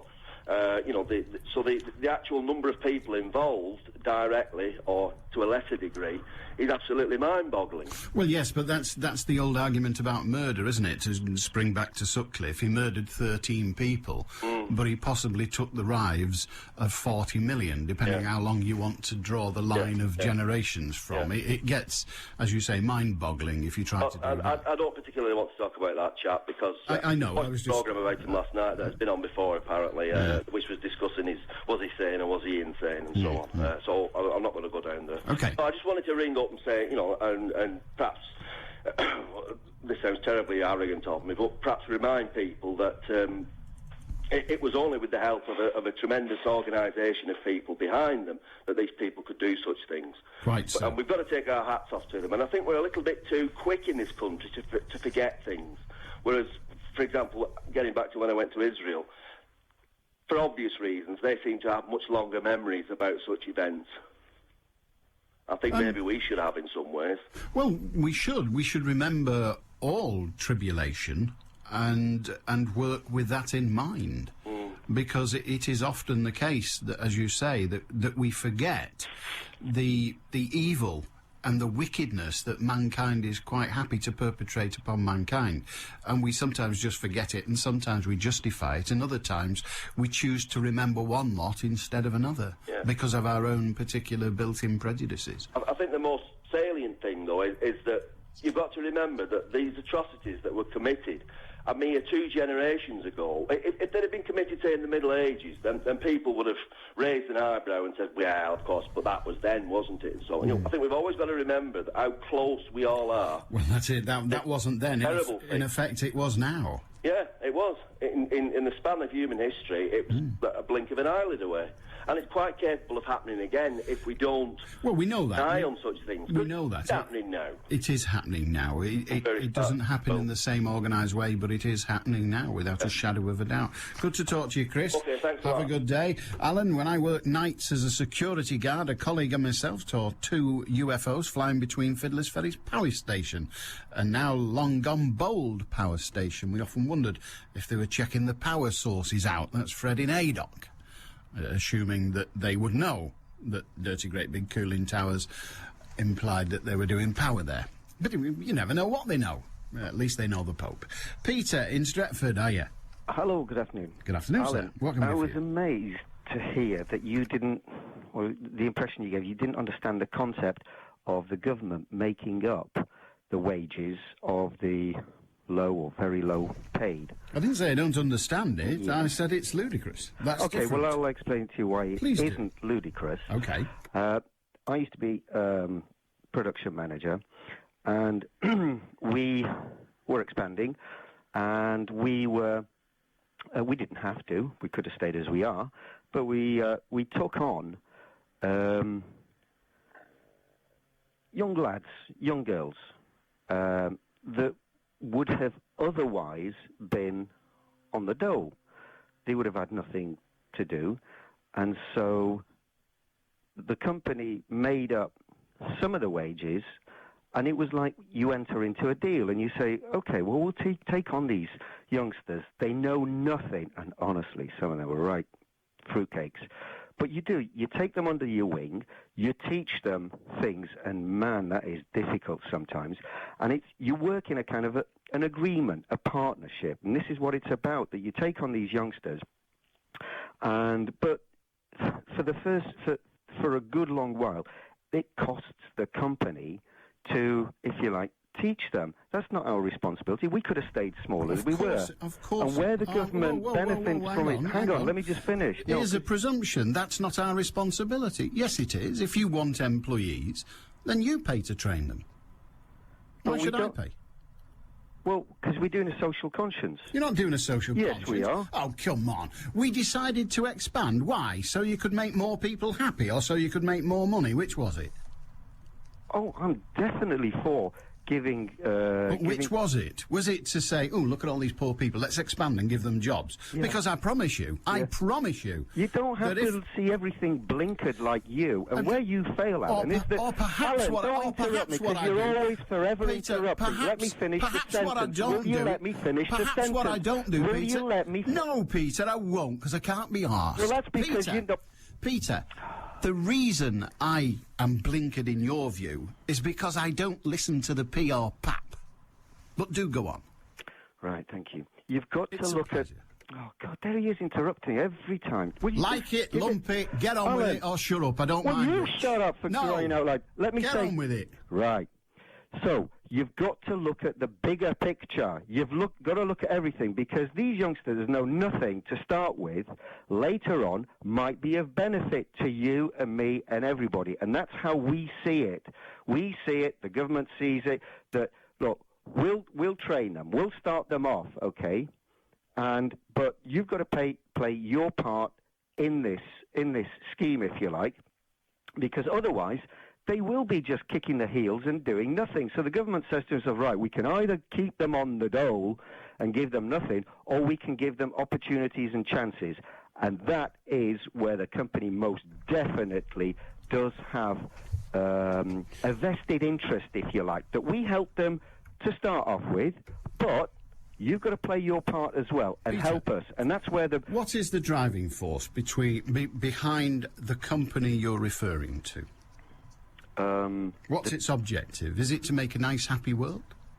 Yeah, production. Good. Manufacture. It wasn't to make a profit at all. Hang on. You're being blinkered again. It's a whole variety of things. It's a whole variety. Hello? I'm still here. Yeah, good. Sometimes you do cut people off, as I have been in the past, and you don't know. So the thing is, you have to look at the greater picture, which you also often try the question again, just for the love of it. What is the objective of the company to which that assumes there is one objective. Alan, when you take your blinkers off, there isn't one objective. Tell me this, Peter, just on the basis of there are a number of objectives. Just let me try this. Yeah. What happens with a company is it develops, it grows, it expands, and eventually, it probably becomes a PLC or a limited company. It starts distributing money amongst the shareholders and the like, and that's all perfectly reasonable. What happens when the profits diminish? What happens? Do they say, well, let's go back to the shareholders and get some of the money back off them that we gave them? Let's get some of the money back off them so that we can look after these nice people we call employees. Or do they say, oops, we're not making money, let's sack some? Which is it, Peter? I don't know. You don't know? Let me tell you, it's let's sack some. They call it redundancy, Peter. There were 3 million on the dole and companies were still making profit. It's been good to talk to you. 0161 228 2255. Radio Manchester at bbc.co.uk or 07786 206 951. Someone who tells me that the object of business is to be kind and lovely and nice and to take people off the dole and educate them so they can give benefit to the whole world. Well, how can I sit back and listen to that as I read that another bunch of people have been sacked because the company wasn't making enough money? See ya tomorrow. Ta-da! Is debt threatening to break up your family? A Christian group wants to help. Find out how with me, Mike Sheff, this Sunday from 7.